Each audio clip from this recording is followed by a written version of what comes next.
All right, man. So what's your name? Neno Corleone, man. All right. What's your favorite color? Blue, for sure. Okay. So Neno, how'd you come up with that name? Why are you called Neno?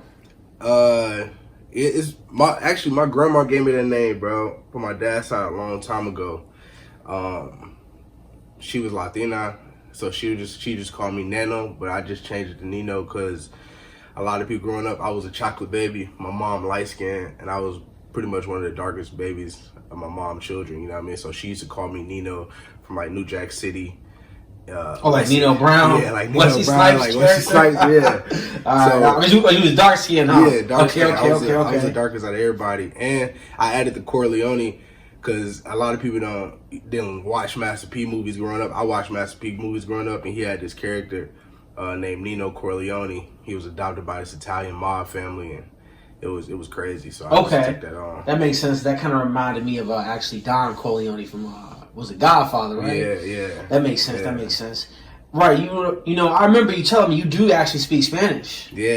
And So so can you tell us a little bit about, how you grew up and, just coming from like a mixed family or how that situation was? Yeah. No, my dad taught me Spanish growing up. You know what I mean? I lived in Rockford, Illinois, about 45 minutes north of Chicago.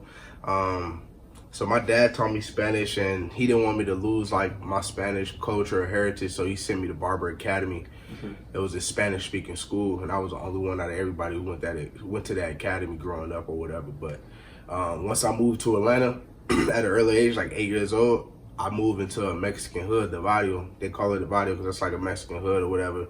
I moved there, bro, and I just kept speaking Spanish because that's all I knew. And a lot of people were surprised by that. Especially the Mexican girls, man, they were surprised. Well, I'm even surprised actually when I hear you like speaking Spanish because you sound fluent. Like you actually sound like someone that has Hispanic heritage when you talk. I'm like, it throws me off every time you start doing it. I'm like, whoa, wait, what? Yeah, man. I forget because so do you have Mexican blood in you, or was that like your adopted father? Or? Nah, that's my real father. I got Mexican blood in me, bro. Okay. Yeah. Okay. Yeah. So Neno, you're a rapper. Can you tell us? Like, do you consider yourself to be a rapper, a performer, an artist? What do you consider yourself? I really I consider myself a creative, bro. You know what I mean? Like, I feel like a lot of people are too shy to actually express themselves in the way they want to. I like to do it in music and rap. You know what I mean? That's my diary. That's my poetry.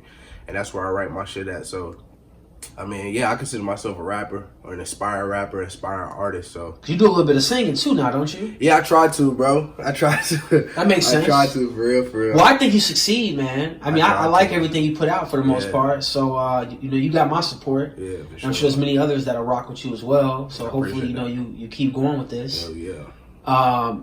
So at what age would you say you started, rapping or singing or performing? Mm-hmm. And what got you into that? Like, what made you want to dip a toe into, the performing arts? Mm-hmm. Bro, as soon as I was born, bro, like, as soon as I could walk, I was dancing, singing, rapping. You grew up in a black household, that's what you do. A black family is intimate. It's not really like any other culture. Like, black minority families, they intimate with each other. So we grew up singing in the house. We grew up dancing with each other, putting performances on for our aunties, uncles, for the house guests and shit like that. So I say I started rapping for real as soon as I was able to walk. And we used to just, me and my cousins, we used to just rap to see who sounded the hardest, sounded the best. So, like, that's when I started, bro, for real. I started taking it more seriously when I was like a teenager, though. Like when you were in high school? No, when I was in middle school. Like, I was 13, like in middle school, I started taking it seriously, bro. What do you mean by taking it more serious? Like, were you writing more? Yeah, I was writing more, rapping for real. I was going through a lot in my life, so I wanted to reflect that through my rap and shit like that. Like, I started smoking weed at an early age, too, and once the weed hit my brain, that just made your creative juices flowing, bro. It made me rap even more, because I already knew what I was going through. I wanted to express that. You know what I mean? Okay.